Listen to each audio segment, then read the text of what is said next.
I'm quite excited about talking about the top 3 cars for 2023 because for the first time ever, I sort of feel like there is quite a few options to choose from if you look at a sort of a year 2021, 2022, 2023. This year seems like to me the first year where I can actually pick about 6 cars to go into my top 3. So over the next 3 years, small, cheaper EVs are going to boom. I think everyone is kind of aware of this. I really believe that it's going to be a big thing. So we haven't seen this before in the EV world, and we can see them on the horizon, that's for sure. Some of them started to actually come our way. You can actually just go now and buy cheap EVs from big brands. So let's start backwards. Let's, I'll actually put a number 4 in just for good measure. This car that I'll start with has been on my mind pretty much every couple of weeks since I first heard about it. And although it kind of goes against my grain because it's filthy expensive, I do like it. I think it's really lovely. So in number 4 is the Van Wall Vandervelde. And it's not even a car that has been made in big numbers yet at present. And it is only going to be a limited run, hence why it's so filthy expensive. But I really do hope they make it and make it kind of more affordable because it's the coolest looking car. I really think it's cool. And the history of the company is fascinating. It's just a really cool project, I think. And I'm usually not a big fan of these little niche projects, but this one it's just a really cool car, I think. So, as they say themselves, this is what they say, a bit of a quote. Van Wall, the distinguished automotive brand, is being relaunched by Dr. Colin Coles, or Colles, former managing director and team principal of many Formula One teams, is proud to unveil the first street legal model of the new Van Wall range. So the new model is available in 2 versions, the Vandervelde S and the Vandervelde S Plus. One of them, the cheaper one, the Vandervelde S, is 325 horsepower. The other one is 650 horsepower. Really fast. I just thought it was the coolest thing to have a little hatchback that looks like that kind of looks, with 650 horsepower. I just thought that was pretty cool. And that's not normally my cup of tea. Honestly, I'm kind of a BYD Seagull type of person. So, the model name of the car pays homage to Tony Vandervelde, the British industrialist founder of the Van Wall brand in the 50s, 1951, I think. And I love the shape of it. And it reminds me of a Lancia Integrale. If you know what that is, I'll put a picture on the screen now. But it's kind of like a modern EV with a big power. And if you get one like the 650 horsepower one, 4-wheel drive, kind of a hatchback type size, big tires, looks really cool. Kind of a hatchback, with 650 horsepower. An EV is really cool, I think. Now back to the actual cars that we can buy, the actual one that you can get for 50 grand, 30 grand, something like that. So number 3. So I'll work backwards again. So number 3, number 2, number 1. Number 3, the Tesla Model 3 Highland. That's the one that I decided I'm going to put in number 3 because I always like the Model 3, and I like where they've come from with the Model S and the Model X. And the Model 3 was always really compelling. I always thought that was nice. They, sell loads of those. But then the Highland is even better than the regular Model 3. It's basically a piece of art, inside and out. And I was kind of gobsmacked when I saw it. I just sat in it. I looked around it and I thought, they've done it. This is basically a perfect car. Unless you don't like Teslas. But if you're fine with Tesla, I'm not like a big fanboy for Tesla, but I think they're nice, But the Model 3 Highland is just better than the Model 3, I think. There are a couple of benefits here. So also I should mention, I'm not going to put this in today's video, but the MG4, it's basically like that in a way. That also brought that feeling inside where you think, they're very good. It's incredibly good, and the value for money is stunning. They've done something different, and the MG4 is one of those cars. It's incredibly good, especially for the price. So very much like Toyota have done for decades, Tesla have been finessing their cars very heavily, like the Model 3, and the Highland is basically pristine all over. Every little aspect, every button you touch, every little design point. If you walk in to the showroom considering it, you'll almost certainly be keen to buy one. So know that if you're thinking about, testing the water and seeing how you feel when you go see it. The seating ergonomics for me is the best thing in the Model 3. I know a lot of people say the same thing, but for me, I think it's the best thing about the car is the seating position, the ergonomics, the steering wheel, how it feels when you start to turn into a corner and you leave corners, and the whole thing, the armrest height, all the buttons feel lovely, and yeah, the steering wheel, the paint is really, really good too. I've mentioned this before. So the whole car is flawless, I think, as far as a car can go. I don't think you could really ask for much more than what that car offers, I think. Apart from, half the price. If you could get it for half the price, that would be better, wouldn't it? But, it's still good.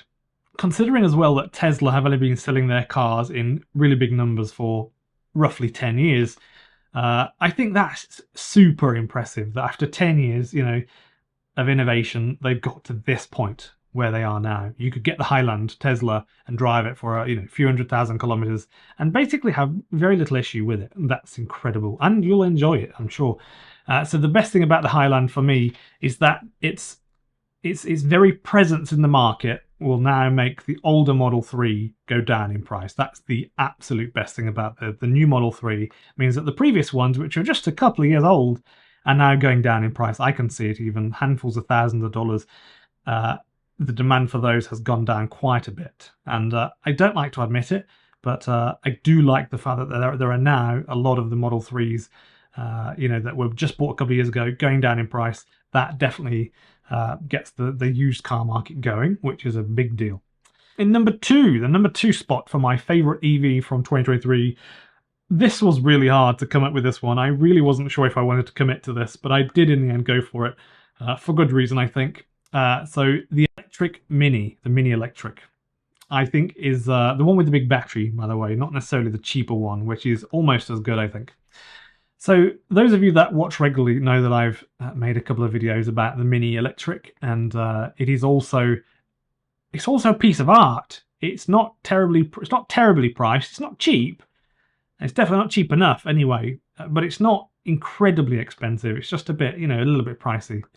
If you think it's expensive, look at the Fiat 500e. I think that's overpriced. And then look at the Mini and take them both for a drive, and then, tell me what you think. So the fit and finish is perfect. It's beautiful, and I really like that about the Mini.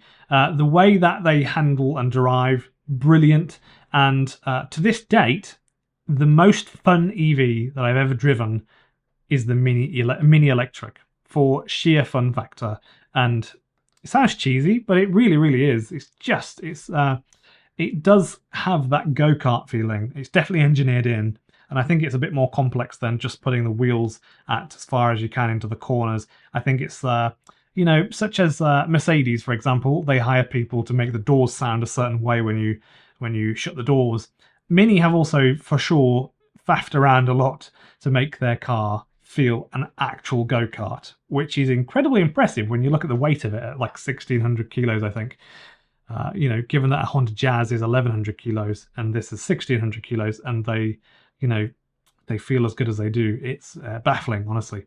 So if you live in Britain, then I think basically you have the entire nation's B roads at your disposal. And this is really important, I think, to think about. We're quickly going into the future where there will be driverless cars, more autonomy.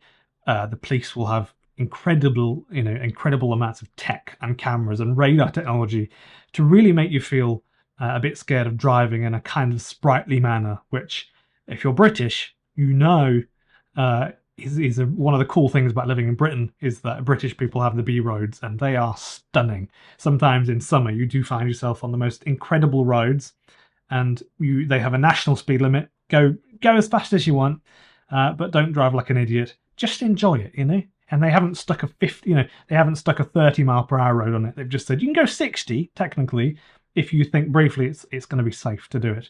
I love that about the British B roads. So that's where I think Australia is at now, basically. For example, the police literally, as a European person, I think this is incredibly crazy, but the police actually play kind of cat and mouse with you. They hide behind trees with radar guns and try and catch you speeding. And they try and catch you speeding down hills, which I don't think they do really in Europe, do they? And in Queensland alone, in Australia, they profited $500 million last year alone, in 1 year, in Queensland, and they just announced that they're going to spend that money, $500 million, over the next 3 years, installing more speed cameras to keep you safe. So whilst you can enjoy British B roads in the UK, I would urge you to take those weekend drives, go to the coast and enjoy your drives.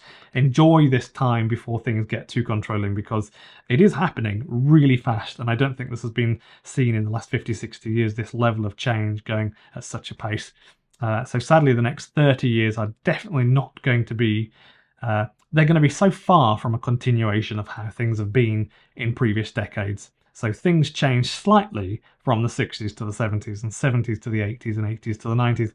But suddenly now there's, boom, there's cameras everywhere, lasers, radars all over you. And, it's very shafty and very, for someone who likes driving, it is a big concern, I think. And in Britain, you do have beautiful roads. So I definitely feel like you should consider going on your weekend drives, that's for sure. And if you want to get a two-seater electric sports car or something, probably do it while you still can, because I don't think it's going to be as easy in 30 years, that's for sure. So the Mini was pretty fantastic when I last drove it, so you should definitely consider one of those if you're thinking about it.